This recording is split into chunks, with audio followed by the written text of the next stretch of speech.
آپ سب جانتے ہیں کہ زندگی میں سکون رب کی یاد اور رب کے کلام میں ہے، تو روزانہ اسے پڑھنا اور خاص طور پر سمجھنا یہ نہ صرف زندگی میں اطمینان بلکہ اعتماد لاتا ہے۔ ہماری زندگی میں کنفیوژن، شکوک و شبہات پتہ کس لیے ہوتے ہیں؟ سب سنی سنائی باتوں پر، حتیٰ کہ دینی حوالے سے بھی جو ہمارے سورسز ہیں معلومات کے، وہ خود بے اعتماد، بے بنیاد ہیں۔ مثلاً درسی کتب میں جو کچھ بتایا جاتا ہے ان کا کوئی حوالہ نہیں ہوتا،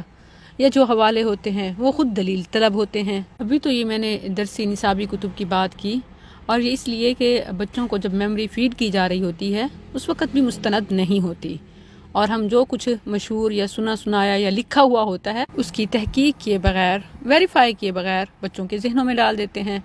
پھر وہ بڑے ہو کر کٹ مار تو سکتے ہیں، اسے چھوڑ نہیں سکتے، لیکن اگر بڑے بچے معلومات مراجع سے، یعنی جو علم کے سرچشمے ہیں، محقق ہیں، بل هو الحق من ربک، آپ کے رب کی طرف سے جو حق ہے، قرآن و حدیث، وہ بات جو قرآن و حدیث میں ہے اسے اپنے علم اور عمل کا حصہ بنانا، یہ تمام اعتراضات، شکوک و شبہات، حتیٰ کہ جو ایون اسلام کے حوالے سے رب کی ذات اور اس کی وحدانیت کے حوالے سے، خاص طور پر نئی نسل کو جو ایک لادینیت کی طرف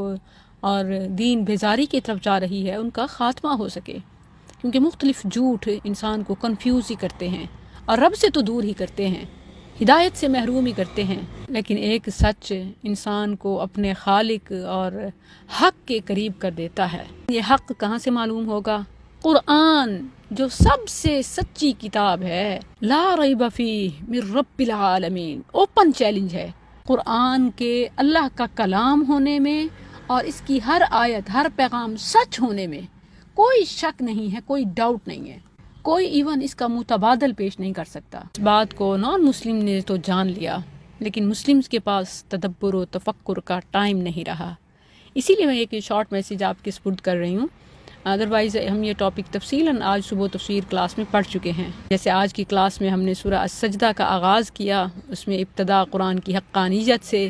اور پھر جب آیت 11 میں پڑھا کہ قُلْ يَتَوَفَّاكُمْ مَلَكُ الْمَوْتِ، کہہ دیجئے کہ تمہیں موت کا فرشتہ قبض کرے گا، ملک الموت۔ اب عام طور پر آپ دیکھیں کہ اس ملک الموت کا نام بتایا جاتا ہے، کیا بتایا جاتا ہے؟ اسرائیل۔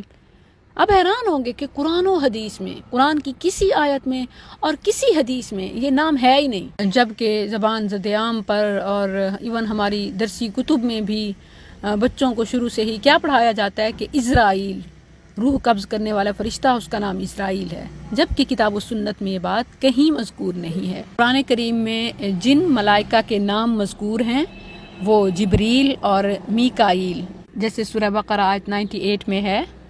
من کان عدوا للہ وملائکتہ ورسلہ وجبریل ومیکال، تو بارش پر معمور فرشتہ میکال، اس کا نام بھی آیا،